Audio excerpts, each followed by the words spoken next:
Prince Andrew was sat there with Ghislaine Maxwell having this intimate picnic. We were not to put her name in the appointments book. Who told you that? People watching will be thinking, I think, that they were getting together and she was potentially talking about going off to the islands and the kinds of girls that would be procured for him. She had carte blanche to enter and exit the palace at will whenever she wanted. She just literally was like a member of the royal family coming in and out. I mean, no one else had that kind of access. They would have checked out the premises that Prince Andrew was going to stay at, and who owned them? Epstein, convicted felon. And obviously Andrew's gone against the advice that we would have got from the commander and said, listen, I'm going. Why would you go? You know, he's a convicted paedophile. He's going to stay at his house. The Masonic influence is quite strong. I was offered the opportunity to become one. If someone treats their staff that bad, then he's got to be outed. Or the abuse continues. Yeah, the abuse continues. It's a form of coercive behaviour that he had over the years. Do you believe that Andrew was engaging in sex with underage women? Tell me a little bit about your background. Okay, so I joined Essex Police in 1992. In 1995, I transferred to the Metropolitan Police. I was based at Marylebone Police Station in central London until 1998, when I transferred to the Royal Protection Command and was stationed at Buckingham Palace. Interesting. Was that something you'd always intended? No. I mean, I've done other interviews, so I'm quite straightforward about my past and my background and what happened. I got myself into a bit of trouble while I was on division, and I'd had enough, like most Royal Protection officers. I mean, this attitude that, people want to join the Royal Protection Command because it's their ambition. A lot of officers have just had enough of the streets. They've had enough of the standard nonsense that goes on. The courts don't do enough, and you know the way management is now, it's so woke, it's unbelievable. You can't really do your job. So there's a lot of old school, which I was an old school police officer, old school copper, and I just had enough of the streets. Like I said, got myself into a bit of trouble, managed to get out of it. Decided to make a call, because back then in 98, and I've said it in other interviews, it's not what you know, it's who you know. Yeah. So you pick up the phone, you make a call, which I did, to a colleague or a friend who was on Royal Protection. Said, I need an out. He said, right, come up. And in them days, well, it still is, but the Masonic influence is quite strong. Was quite strong within the Met and other places. Yeah, it was big, and it's not controversial to say it because it's true and everyone knows it's true. In fact, I'll go as far as to say that the Met Anti-Corruption Command designed a grass line for officers to ring if they suspected colleagues were Mason. Really? Yeah, because it became that much of a concern within the police that obviously officers were getting a leg up because they were on the Masonic list, which is true, because that's how I got onto the Royal Protection Command, because it was full of Masons. My in, as it were, was I was the one of their top self-defence instructors for the Met. I was an England Karate International. I won the heavyweight boxing title, I think, by then, Met. Wow. So I was an asset, because I would be brought up there to train all the bodyguards, self-defence, how to fight, how to take care of themselves, and do their fitness tests. So I had an asset for them that they could use. So I went up there for a day to have a look round first, because it's not, they want to see who you are first. They're just not going to let you on if you're a complete plum. The Royals or the Masons? The police within the Royal Protection Command, obviously those within the Masons, which were sergeants, chief inspectors and stuff like that. But I had a connection, so I was halfway there. Are they doing secret handshakes and stuff, or are they just openly saying they're part of the Masons? No. The only reason I was made aware of the Masonic influence is because the stuff I was doing when I got there, financial investments and stuff like that, and a lot of them were invested with me. And so I was offered the opportunity to become one. Okay. Which I turned down because it's not my cup of tea, to be honest with you. But I soon identified who the Masons were within the Royal Protection Command, and they were the ones that are earning £30,000 more than the regular officers that weren't Masons. Wow. Because if you was in the lodge, right, on Royal Protection, you get the plum jobs, you get all the overtime, you get the Scotland trips, that's Holyrood, Balmoral, Burke Hall, you'd get all the where the money is. That's where the money is. You know, an officer could earn 70, 80, 100 grand a year on the squad. Yeah. So if you tally that with, like I said to you, working for a living on the streets, pounding the beat on 35 to 40k a year, whatever it is, and having to deal with prisoners, complaints, property, court, all that stuff. Well, you haven't got any of that. What was the trouble you got into? Right, so I mean, I've explained it before in other interviews, but I'll go through it with you. So I'm an old school copper. So basically, in my eyes, back then, it's not right now, it's not politically correct, but this is how policing was back in the 90s. If you hit a police officer, then you're going to get a hard smack. It's as simple as that. The reason being is because if this individual is willing to assault a police officer, then what are they going to do to a member of the public? And what are they going to do next to another officer if they get off like with assaulting the first one? They could kill someone next time. So the mindset was, touch a police officer, you touch that uniform, that's the holy grail. You're going to get a whack, whichever way you look at it. And so I was on duty, night duty, driving the area car in central London, and we get a call to Oxford Circus railway station. 2 British Transport police officers had just been beaten up, severely beaten up by 3 drunken yobs. The officers were playing up at the station. The officers had asked them to just go home quietly. They refused and attacked the officers and beat them up. So we got there. We put one in the back of our van. I wasn't driving the area car, tell a lie. I was driving a Sherpa van. Back them days, it had bench seats in the back. Very basic van. No cages, no cameras, just a basic van with bench seats either side. So we cuffed one of these individuals, one of the most violent ones, put him in the back of the van. My colleague jumped into the driver's seat, but unbeknownst to me, a female officer from Holborn Police Station had jumped in the passenger seat. And when you're going to do stuff like I'm explaining to you, you only do it when you've got people you can trust, people who you work with. So this officer was someone I didn't know. I've got jumped in the back of the van. I've said to this individual, we're going to have a straightener.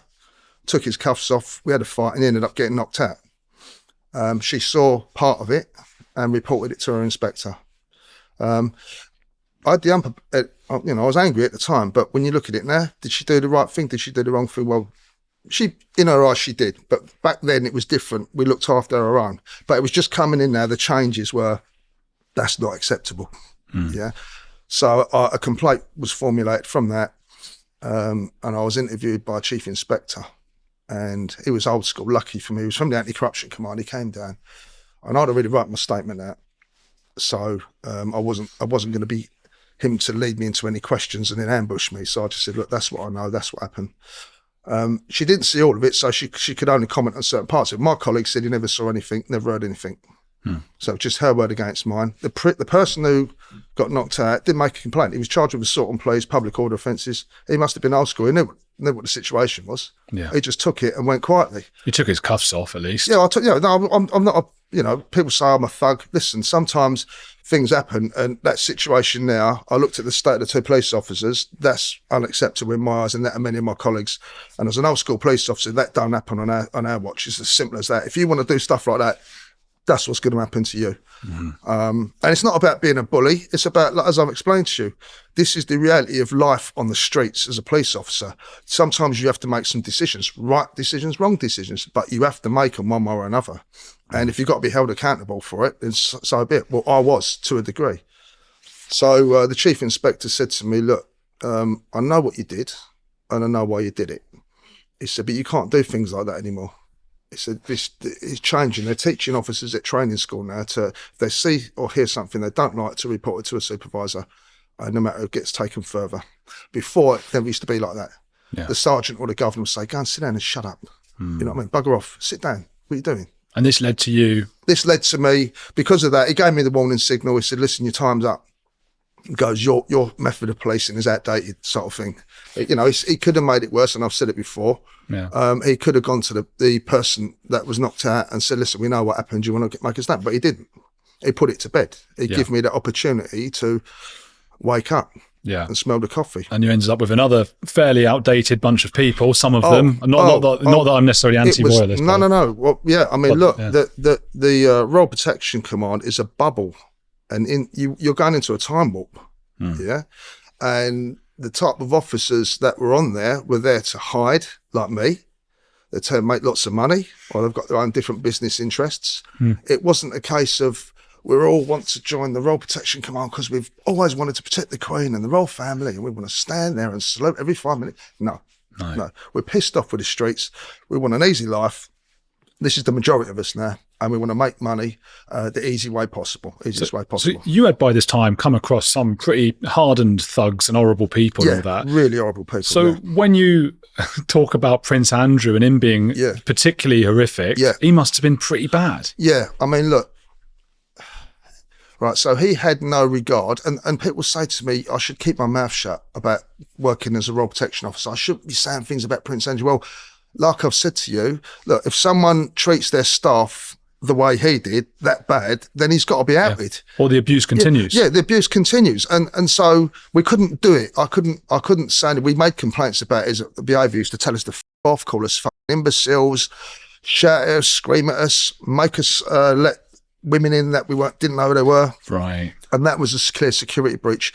You know, it's a form of coercive behaviour that he had over the unit, because and I've said it again, and I say it many, many times, I've said, who is going to be the one to go to the Queen and say, you need to reel him in? Because you're going to be seeing the back door. So you've got to understand, and as I'm trying to explain to you about the reasons why I went to royalty and other people, none of us want to rock the boat. You've got a good number there, so you're just going to have to keep your head down and take it, because there's nothing you can do. You'll get told to piss off. It's as simple as that. And so because he had that sort of attitude, you know, his sense of entitlement was unbelievable. Yeah. You know, he would just talk to you like just dirt. Do you think he might be somewhere on the psychopath spectrum? I don't know about psychopath, but he was an angry individual. And I've said it before, he had a lot of anger, and he would fly off the handle. You know, if the barrier wasn't down, if he'd turn up in the car, because he used to drive his own car, sometimes, very rarely would he wear a seatbelt. You know, and a lot of us was hoping one day someone would put the barrier up by accident and he'd go straight into it and end up on the gravel. Bloody hell. But he would drive fast around the wedding cake into the, catch us unaware before we could know he's there. So we're putting the barrier down. It's the big anti-terrorism barrier that comes down. It takes time. He round the window down and start shouting and calling us fucking idiots. You know, we're there to protect him. We're there to protect the royal family. That is our main role, to protect the members of the royal family and the integrity of the palace. Yeah. And stop people getting in who shouldn't be getting in. One occasion, the Queen was at, I think it was a weekend, was it a weekend or, anyway, the Queen was at, Prince Philip was at, and one of the camera operators in the police control room saw an individual on the Queen's corridor. Couldn't identify who it was, so called up for officers to go and check out this suspicious person. What's the Queen's corridor? Is that like indoors or? Yeah, so it's her, where her bedroom door is in her apartments. It's called the Queen's corridor. So and you've got a nursery floor, which is where the royal children used to have their rooms. Oh. And so the Queen's corridor, this man was walking up and down, bits dressed scruffily. So myself and another PC and a sergeant and a PC went either end of the corridor to meet this individual. And when we got up close, it was Prince Andrew walking up and down. And the sergeant said to him, "I'm really sorry, Your Highness. We had an activation on the camera. We couldn't work out who it was. We thought it was a suspect. We've come down to just check it out." And his attitude was, "Well, listen, this is my house and I'll go where I want now. F off." That's the exact words. I remember them. So we did. Yeah. But, you know. What's he doing? Just pacing up and down outside his mum's room? I don't know what he was doing. He was walking up and down the corridor. I don't know if he was on he's going to kill his mum. No, but she wasn't in. But it was weird. I don't know. Yeah. I wouldn't hover outside my mum's room. Yeah. I mean, she hovers outside mine when I was staying there. He used to wind me up as a teenager. Yeah. I mean, I wouldn't even call him a character. I mean, no one liked him. He was, I mean, don't get me wrong. Look, there's standards. You know what I mean? If you're in a privileged position, I mean, he's been taking liberties with a public purse for 40 odd years. Yeah. So it's about time he was called out on his activities. You know, he's led a hedonistic lifestyle.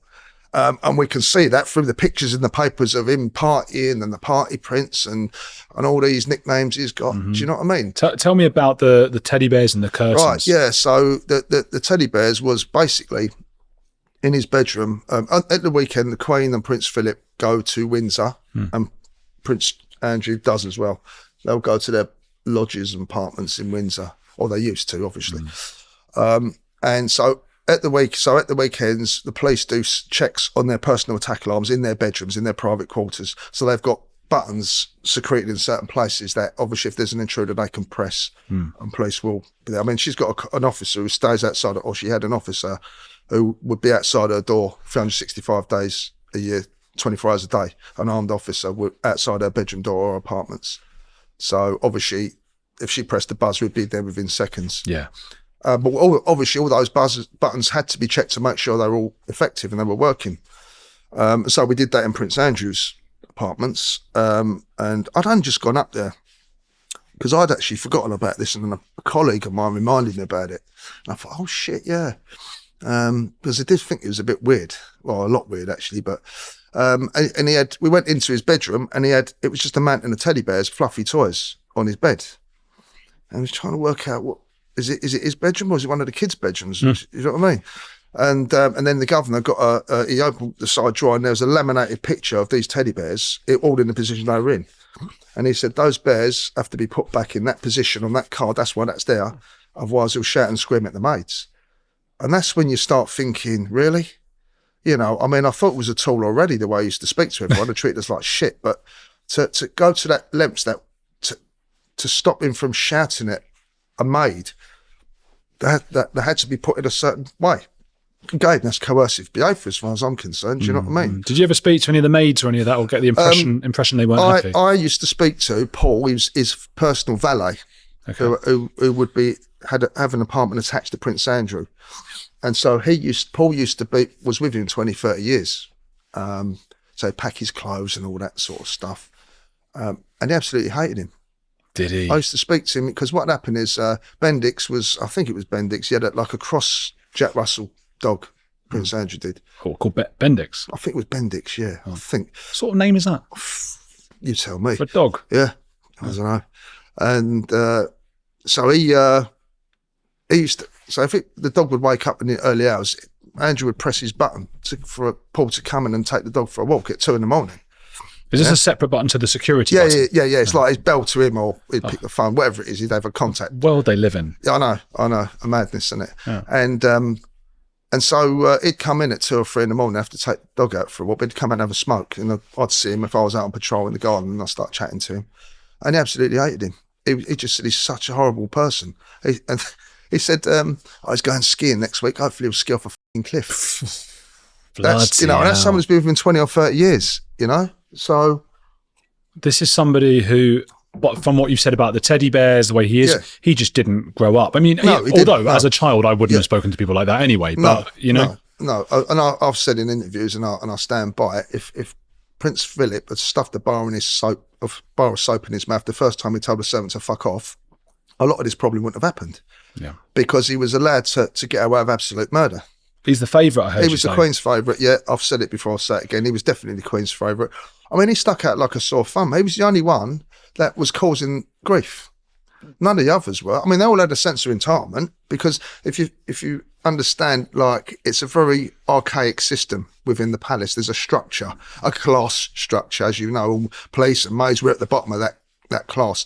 I'm pretty sure I've said, and I'm pretty sure I'm right, they've got 3 different canteens in the palace. They've got the top canteen for all the household members, senior household members, like the Queen's private secretary and the Lord Chamberlain, I think he is, or whatever. All these different fancy names. They're all colonels and majors, retired majors and colonels, and that's what it is. It's full of ex-military that look after. That is like the rib cage around the royal family. Do you know what I mean? They're the advisors, they're the protectors.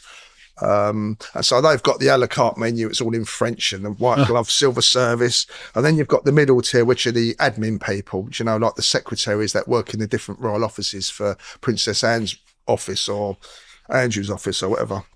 And then you've got the next level, which is the maids and the footmen, which have probably just got a microwave and a kettle, you know what I mean? Yeah. So that hierarchy is even in the staff. Yeah. I mean, and also what you've got to remember is that a lot of these people enter into service at an early age, and they stay in that royal fold because it's like a family to them. And they could go from being in there when they're 18 to when they're 60 or 70. The Queen had ladies in waiting with her that had been with her 50 years. you know? So it's a lot, if you understand that it's full of people and they're staunchly loyal. So then when you look at Prince Andrew, who's going to take him to task? No one, because they're loyal to him. You know, he might be an idiot, but he's a senior member of the royal family. And so people say, oh, police officers must have known what he was getting up to on Epstein Island and this, that and the others. What they need to understand is protection officer is not your friend. Yeah, he might, Prince Andrew or members of the royal family might talk and have a laugh and a joke, but we are staff. We are not personal friends. We don't go socialising. No. We're there How to would do you a job. know about that? Yeah. But you did have, I've heard you say some clues. I mean, you couldn't have put it together, but looking back, how do you pronounce her name? Because I've heard you say Ghislaine. But I say Ghislaine or Ghislaine, isn't it? Ghislaine? I thought that S might be. Ghislaine, it might be. I've never heard of another Ghislaine. Do you know, I've never. So I've got it wrong. You know, if I've got it wrong, I've got it wrong. I don't know where that name's from. No. Someone will tell us where that's from. But Ghislaine, I've gone with Ghislaine. You might be right. Yeah. Ghislaine Maxwell. Yeah. But she was visiting Andrew before all this kicked off. Oh, yeah. I mean, she was a regular visitor.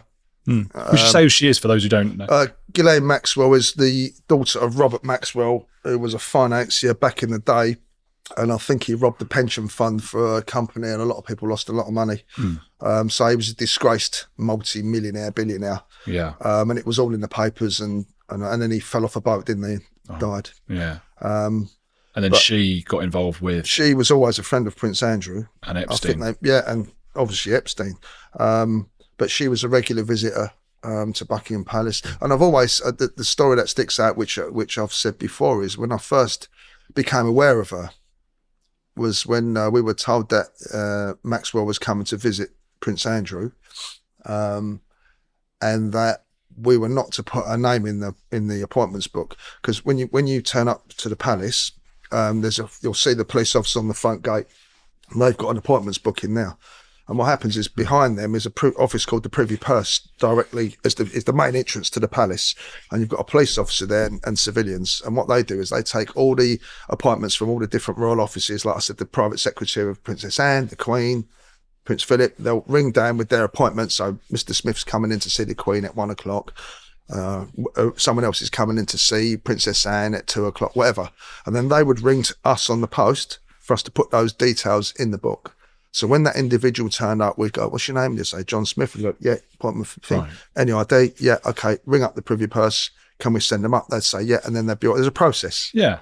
You know, because we do get people that turn up and, I'm here to see the Queen. No, you're not. Just mentally challenged. Do you know what I mean? Sure. That was on a regular basis. And so this occasion, we were told not to put the name in the book, which was unusual. Who told you that? The officer in the Privy Purse. Why do you think that might be? Well, I said to him, well, what's the problem with putting the name in the book? He said, they don't want it put in there.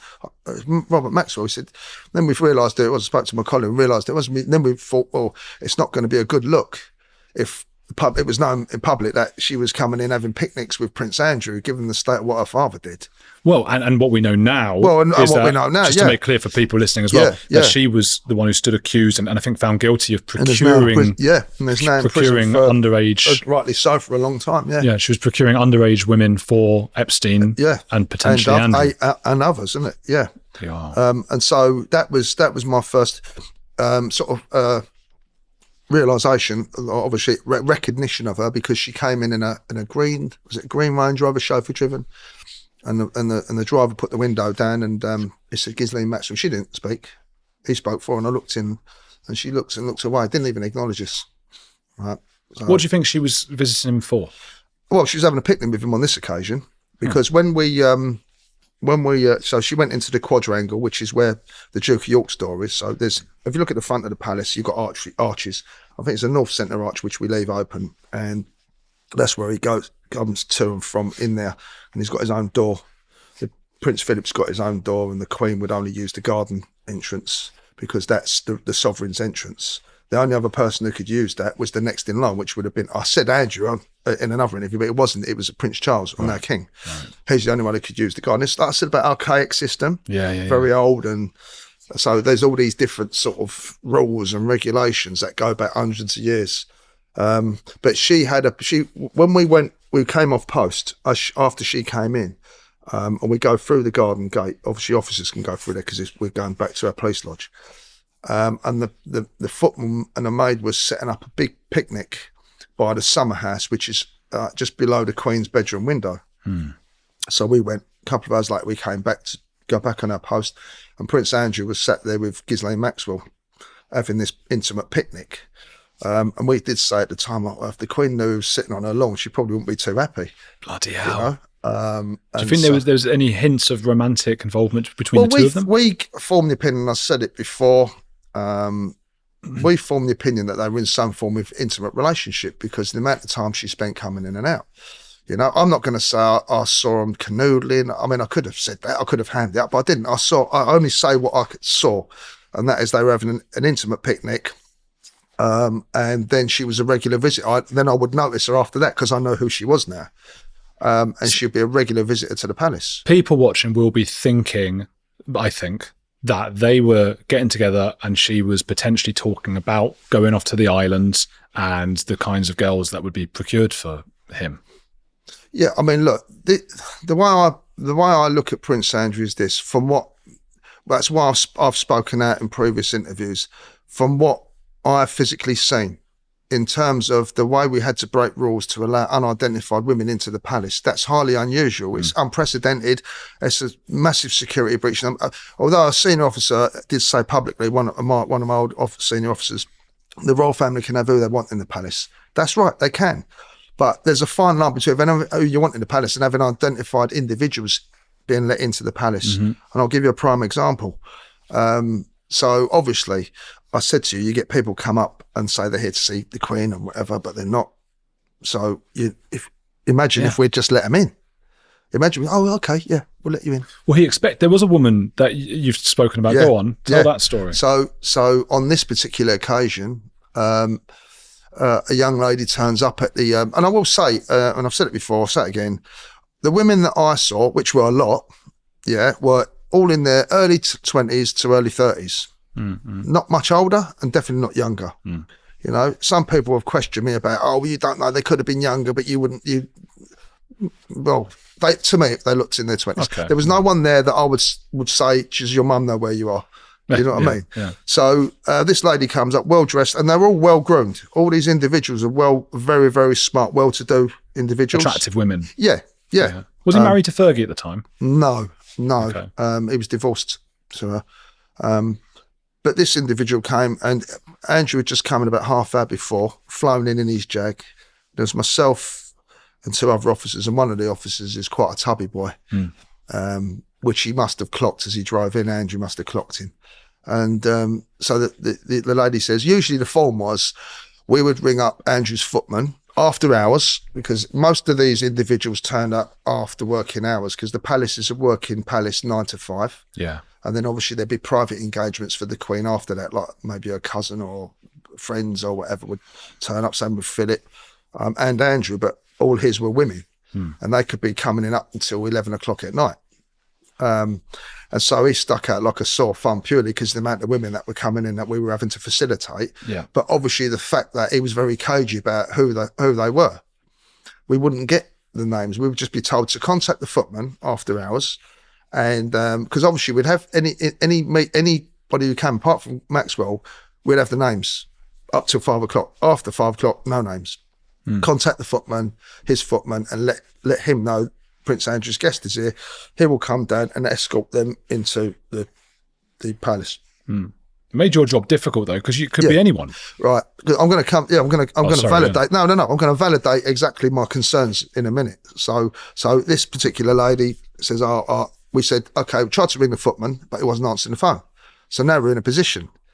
We've got a guest here, but we can't confirm because the footman's not answering the phone. What do we do? So she said, so we said, really? So I'm going to have to hold you a minute while we try and, get hold of the footman. She goes, I'll tell you what, I'll ring Andrew on my mobile. So she rings him on her mobile and we could hear it. And he said, put the officer on the phone. So my colleagues took the phone. He's gone, listen to me, you fat lardy ass. Let my guest in now. I'm going to come down there. Now, we knew that he would come down there. And so we let her in straight away. We let her in. Because had we not, we'd have probably been pounding the beat in Brixton the next day, all of us holding each other's hands. Did he have that power? He had that power. he'd rung up before when another incident. The North Centre Gate, remember I told you about that? That's a gate that leads into the quad where his private door is. That, when it gets dark for security reasons, it needs to be shut and locked. All right? On one occasion, he's told the officers, or he's rung up the control and said, leave the gate open because one of my guests will be leaving via that way. Usually they'd go through the side door, down in a different way. Anyway, the message wasn't passed on to the other officers, so they've gone and shut the gate. So this lady has come down and obviously locked in. She can't get out. The gates are locked. So she's gone back and told him. He's came out shouting through the gates, "Open these fucking gates, you fucking imbecile!" Oh, honestly, he went mad. And then he went, done no more. He went back inside and rung up the commander of the Royal Protection Command at home and shouted and screamed at him. Wow. So, like he reports to no, he looks up to no one. He will ring the commander if he's got a problem. And then obviously we're looking bad, you know what I mean? Because, as I said to you before, there are officers that are loyal subjects, if you were, as opposed to street coppers. Yeah. That would go above and beyond the call of duty for the royal family, because at the end of the day, who do we swear allegiance to when we join the police? Yeah, the Queen, or the King now. So were they sort of suck ups a bit? Was there I mean, a big again, mix? Again, when I come back to the Masonic influence, because what you'd have is, so the Royal Protection Command, the Masonic influence, or the Masons within that were very closely linked to the Royal Household Masonic Lodge. And what would happen is you'd have officers that are there 20, 30 years on that Royal Command, or Royal Protection Command. They would retire one day and then suddenly be employed by the Royal Household the next day. They would go from, you see what I mean? And they're then gone, so they've just sidestepped into the Royal Household. And one famous person who did that, and this was at the time when Prince Andrew was playing up and the Epstein thing was going on, was Lord Loughborough, who was a titled lord, who was the commander of the Royal Protection Command at the time. And I'm not going to knock him because he was a good commander. He was a good, he was a sound individual. But there was stuff that happened while on his watch with like Andrew visiting Epstein and stuff like that. I mean, we'll go into that. But when he retired, he became master of the household for the King at St James's Palace. Wow. So one minute he's the commander of Royal Protection, next minute he's the master of the household.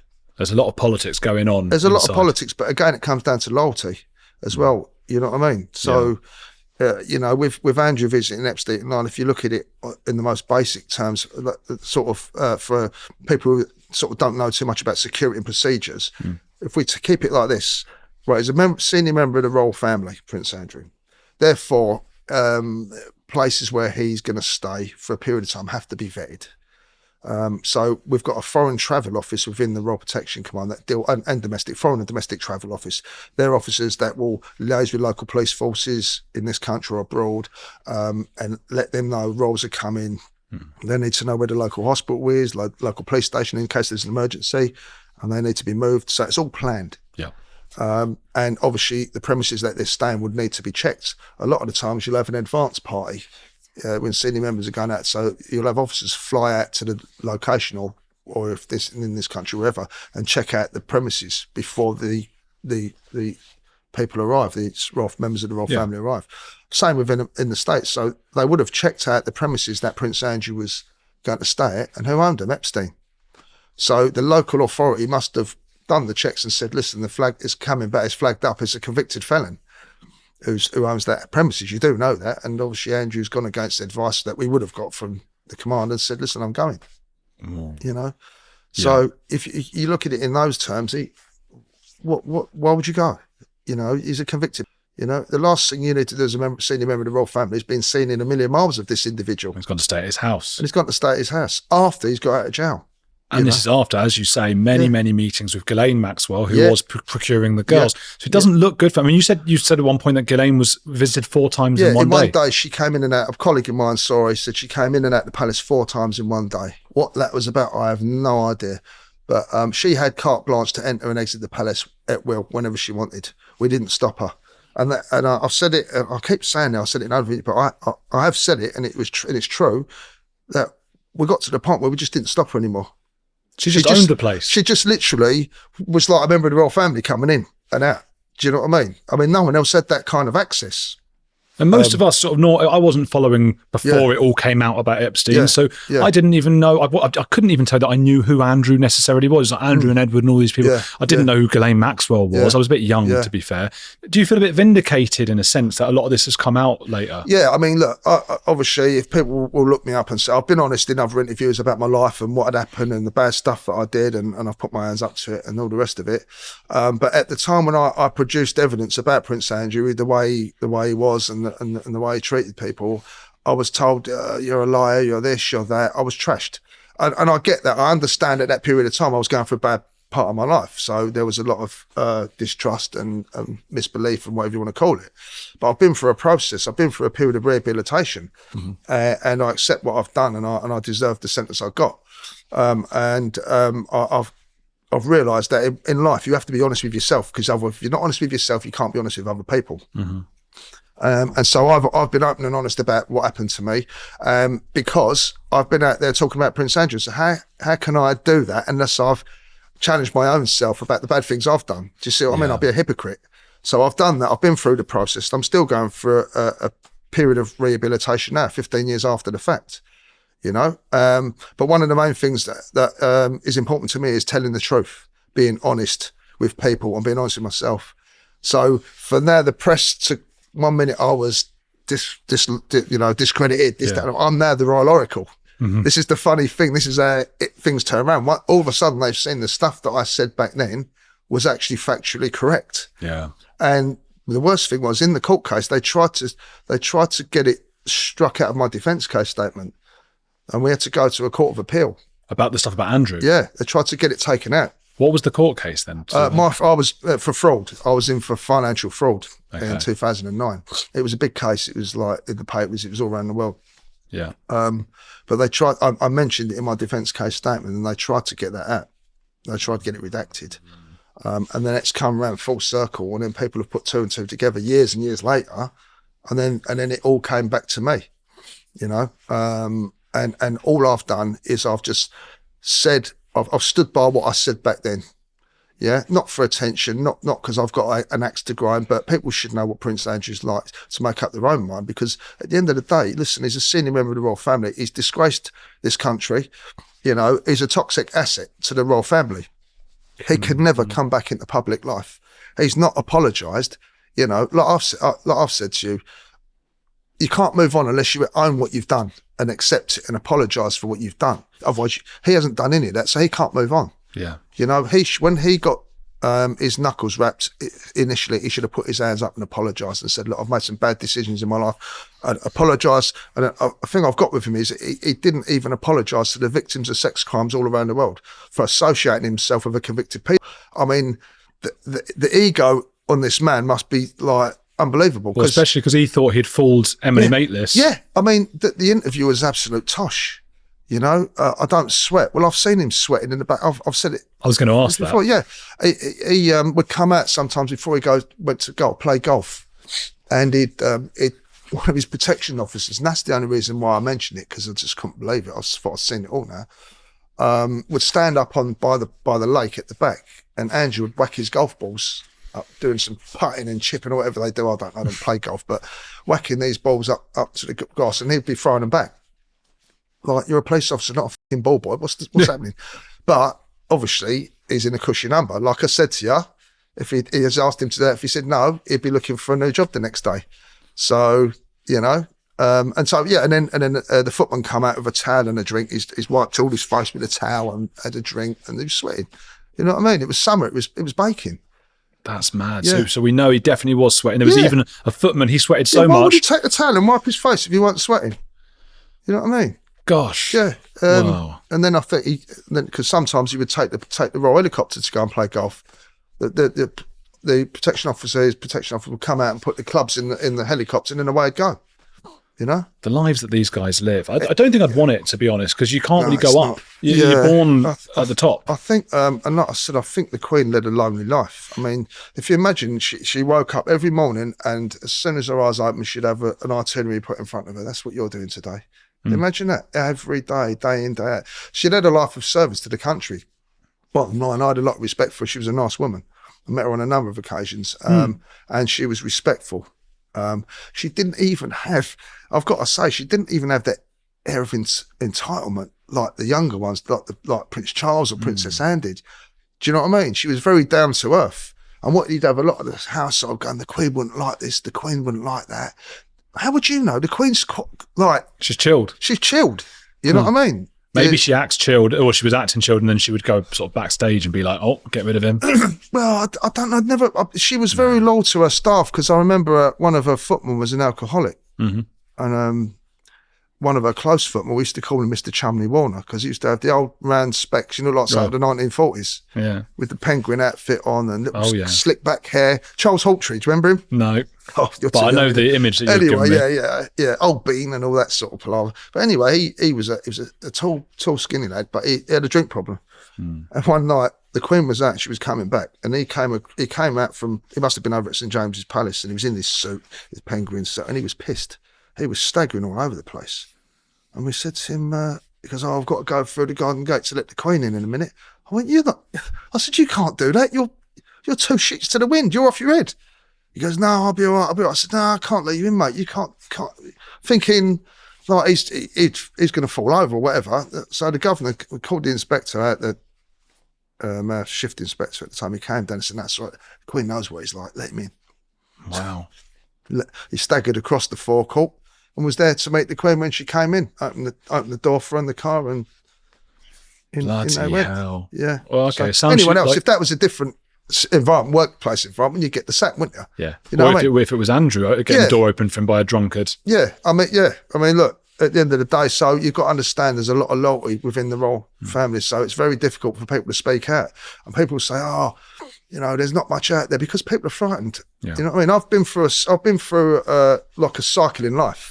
So I will talk about factual things. So I'm not concerned about repercussions, but a lot of my colleagues are. And this is the problem. I come back to Masonic Influence because they've got businesses. A lot of officers retire and are going to the private security industry and stuff like that. And a lot of my friends are abroad and wherever, so they do this sort of private contracting. But they're too frightened to come forward and say what I'm saying, because their businesses will be affected, because that industry is full of Masonic influence. You know what I mean? That people need to understand that the royal family is an establishment, and it could go badly for you if you know what I mean, if you've got a business and you're speaking out of turn. There's a lot of people that are loyal to the royal family. Yeah, that's right. So, do you believe that Andrew was engaging in sex with underage women? Right. See, this is what I was saying to you about assumptions, and I base my opinions on facts. The facts I know is that his interest was in women, girls from 20s into their mid-30s. That's what I've seen. Obviously, Maxwell, we believe they were in some form of relationship because of the stuff that I've told you. Underage girls...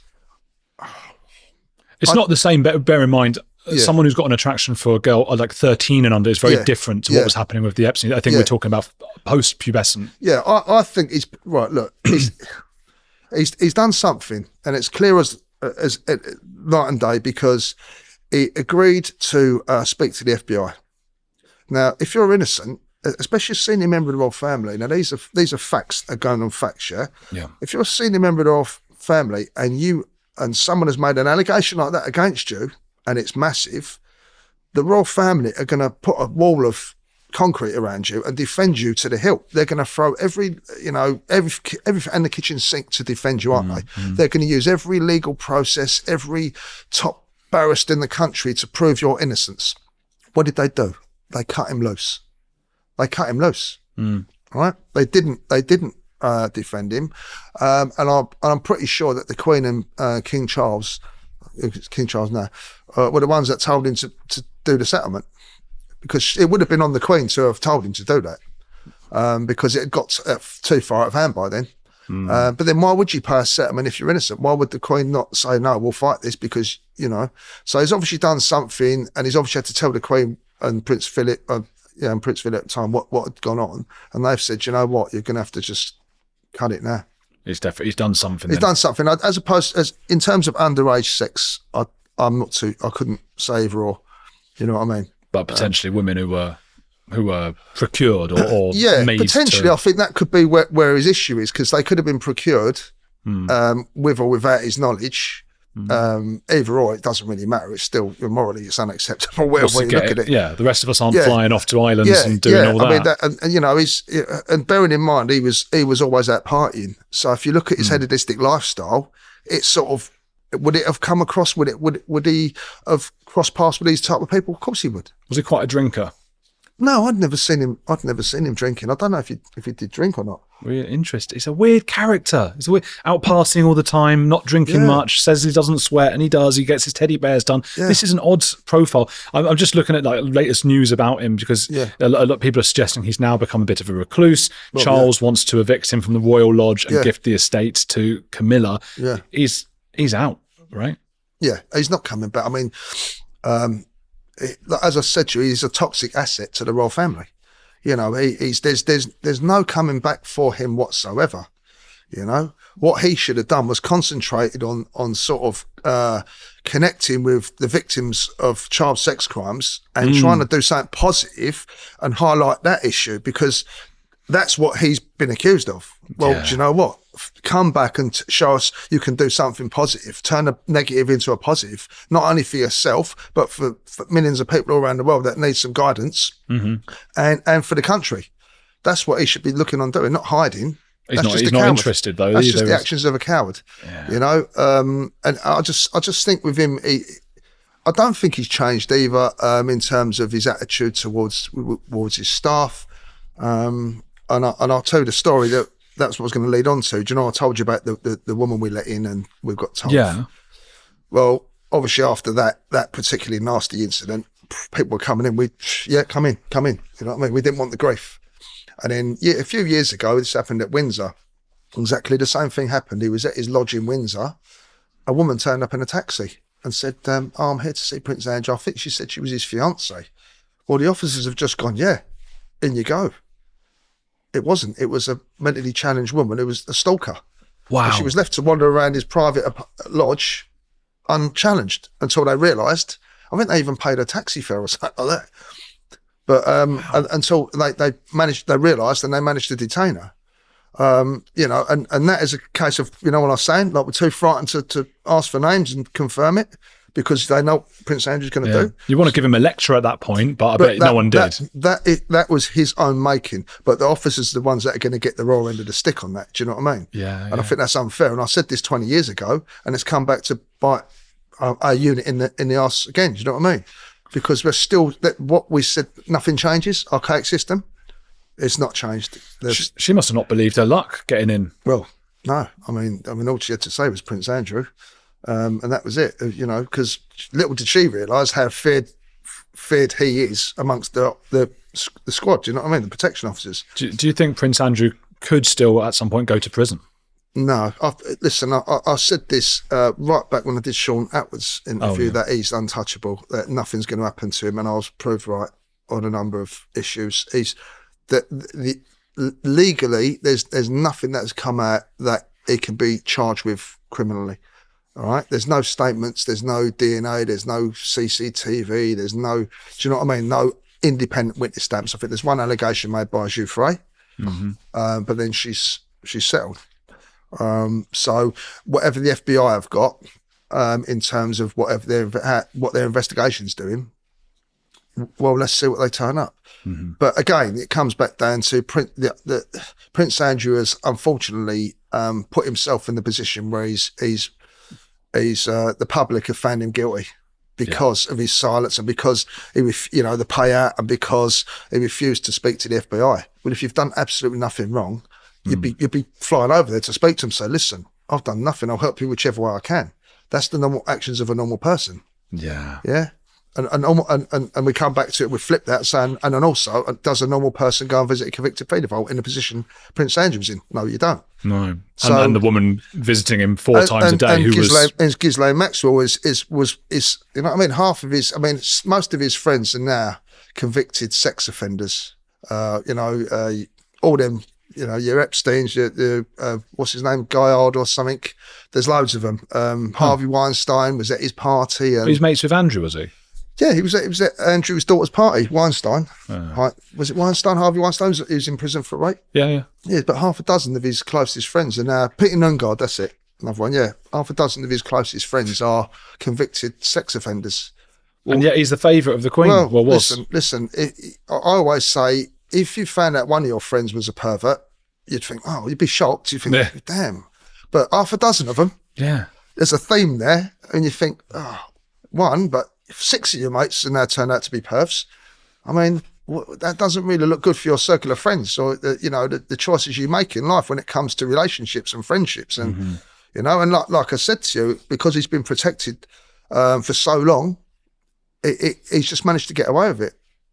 Since you started speaking out about this, have you had any threats or do you worry? No, I've had no threats. I mean, I've been through a lot. I've had a lot go on in my life. I've had a contract put out on me. so for threats from the royal household or legal threats mean nothing to me. You know what I mean? I'm personally one of these people where I'm just standing by what I said all those years ago. I'm not adding to it and I'm not taking away from it, but I'd rather do it in an environment where I can control it in terms of explain what I saw, what I heard, and what's gone on in my eyes, than to have the media do it and to change it and you know what it's like with the press and that, they'll change bits of it and it gets distorted. It's interesting what you said about having to not put certain names down who came to visit Andrew, because that is a little bit like when Andrew Loney, the publisher and writer, wrote about Mountbatten. When Andrew came on here, he was saying like freedom of information requests can't get them about what Andrew's doing with his trade envoys. How can that be right? Yeah, I know. I mean, I've spoke to Andrew a number of times, and I've got a lot of respect for him because he's out there, he's pushing it. He's up against the establishment. It's a lonely old world. And he's finding it out. That the power that the establishment, especially the royals, have got is phenomenal. And so were you ever privy to a conversation? I mean, who's doing this in the police, say, or in government, and is just going, let's hide this bit of information about Andrew's trade envoys and what he was doing there? Well, look, it would go down to, right, so as I said to you before, his personal protection officer would be with him for a certain period of time. I was saying about when he went to Epstein Island, well, the officer wouldn't be following him around in his bedroom and he's going to the parties. It'd be in his own room. It'd be in the lodge and he'd be on the end of a phone. Because don't forget, when he was on Epstein Island, that was a secure environment. So there is no need for his protection officer to follow him all the way around everywhere, because Andrew was tempting piss off. So he wouldn't really be privy to any naughtiness as such, if you see what I mean. And it's the same with discussions and stuff like that. The protection officer, people are sort of over egging their part in terms of they must have known. Do you know what I mean? But somebody, according to Andrew Loney, seems to be destroying information about what he's been up to. Yeah, I mean, look, you've got the senior household. That's a machine. The senior household machine. So if you cross that machine, then you're in trouble. In the example, but now I'm no fan, and I'm not for or against Harry and Meghan, but how I saw, and I get people still give me a bit of jip about it, but look, I'm just being honest, and what I think, like she came into an archaic system, and she's a modern woman. She'd been divorced, she'd had a life, she wasn't brought in like Princess Diana, which I'll come on to when you ask me about heretics, but she was just she'd been and seen it, been there, seen it, done it. So she's come into an environment where they've said, you will do this, you will do that, you won't go here, you won't go there. This is your life now. And she's gone, no, that's not what do you know what I mean? Whether that's come across the way it's happened as ungrateful, and they mention racism and all the rest of it, it could be all kinds of, in terms of from the royal household and all the rest of it, potentially there could be a racism in there because it's an old environment, it's an archaic environment. But on the other side of the coin, the way they would probably look at it is your loyalty is to the royal family now, so you will do as you are told. And no, she wouldn't.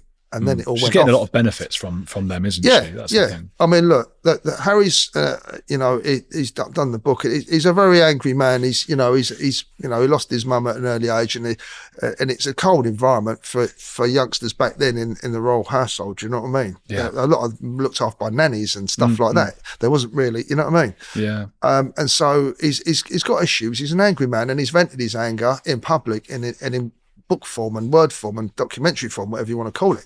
And he's made a lot of money from that. And that's why I think where people, the opinion's divided, because if you want to write a book and talk about your experiences, that's fine.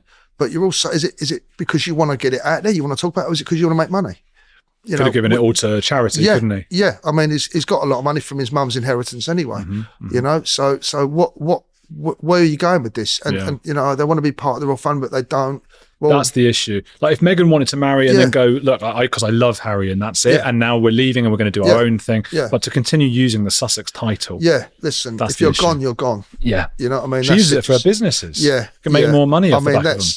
Yeah, I mean, fundamentally, look, the bottom line is the royal family is set in a certain way and they're not going to change anytime soon. Although King Charles is now taking over, he's a bit sort of more forward thinking, I suppose. I'm not a fan, don't get me wrong. I'm not a royalist, I'm not an anti-royalist, I'm just a realist. Sure. You know what I mean? But the way I see things, yes, slim down the family to a certain degree to save money. Yeah. And so, again, with him, he's not perfect. I mean, you know, look, Camilla, he married Camilla, but he was always in love with Camilla. Everyone knew that, you know, and then poor Princess Diana, she got the shit end of the stick, basically. Well, I'll ask you about that then. First, is there somewhere you'd like to send people before I ask you about that? Is it what, sorry? Somewhere you want me to like work, your website or your Twitter? I've got a Twitter account. I think it's Paul Page, ex-Roll Cop. Yeah. Right. I'm on that if anyone wants to follow me. We'll pop it in the description. Yeah. And also, I just want to mention the charity that I like to mention when I do these podcasts is CVOC Embrace. It's child victims of crime. So basically it's a charity that help children and families who are subject to all kinds of crime, murder, rape, whatever. Yeah, okay. And any of them is not a good thing. But they provide emotional support. They provide treatment, you know, like social treatment, toys, financial help, breaks, you know, for the families and stuff like that. That tries to give a positive effect on their lives moving forward from whatever's happened to them. So if anyone could look the site up and maybe donate, I'd appreciate that. I'll put it in the description. Hope people go over there. Tell me, who is a heretic you admire? Right. I'm going to say Princess Diana. And the reason I'm going to say that is because you had Maggie Oliver. That's right. And I did a show with her called Crime Suspect with Pete Blackstead. She was on there, really nice woman. Peter's coming on today or tomorrow. Oh, was he? Oh, yeah, he's all right. I like Pete. Yeah. But yeah, I did his show and Maggie was on, and she was a really nice woman. Yeah. You know, she's done a lot for, you know, child safety and stuff like that. But yeah, so she mentioned Princess Diana for the same fundamental reasons, because she bucked the establishment. She bucked the trend. And then she said exactly what I said in a few other interviews ago, that Princess Diana was brought in as breeding stock. Nothing more, nothing less. That's what she was brought in for breeding stock for Prince Charles. He didn't socially find her, did he? It was like, this is your wife, man. She was only 19 and I think he was 30 something, something like that. Another bit weird. Yeah, it is a bit weird. But yeah, a bit weird. I'm not going to lie, a bit weird. But obviously, you know, we know that she wasn't treated with respect because of the way Prince Charles was obviously seeing Camilla. She's had the children with him, and then obviously it's all gone pear-shaped. And she was a woman scorned, and rightly so. And then she decides to go public, and the royal family hated that. And do you remember I said about the machine, the royal household? They turned on her. The knives were out for her, you know? And I think they did make her life a misery. Don't get me wrong, she didn't do herself that many favours because she was doing other stuff herself. Sure. But I think that she didn't go, she went with a fight, you know what I mean? Yeah. She wasn't going to just be the little woman and sit down over there. She was, you know what I mean? Absolutely. Princess Diana. Well, people, please do go follow Paul Page on X. I've put the link below, and that the charity that he associates with. What's it called again? CVOC Embrace. Right. We'll put that in the description. Keep watching this channel and hit the like button.